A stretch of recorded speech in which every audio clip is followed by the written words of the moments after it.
And are you trying to make the two operators share more facilities? I mean, rather than having duplication of masts, would that be something that you could actually recommend in future? Yes, we already do that and encourage them to share.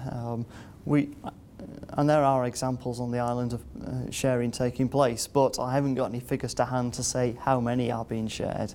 Now, you've done a briefing for Tynwald, so obviously that will take a lot of the sort of maybe problems that usually arise in the house on the day with some technical questions. What was the perception like? Was it an interesting briefing? Yes, it was a very good briefing, some interesting questions. Hopefully we clarified concerns, issues that different members of Tynwald may have had, and making sure they're better informed for making a decision next week. But as we all get, I suppose, more of a NIMBY society, more and more people are going to object to things putting in their back garden, aren't they? Will this see the end of extra masts at all? Because somebody somewhere will have an objection that they don't want it there in the back of their garden. This, we will deal with each application that comes in on its merits and the information. I can't predict as a planner where the sites will be.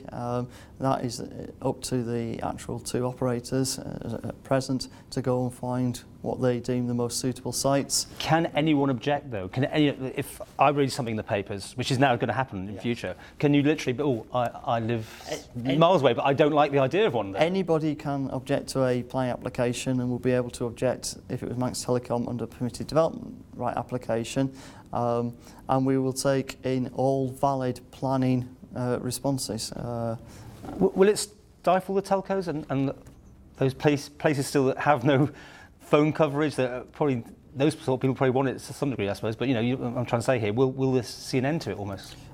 I hope not. I think what it's creating is a more open, transparent, and fair process, so that the public can see that.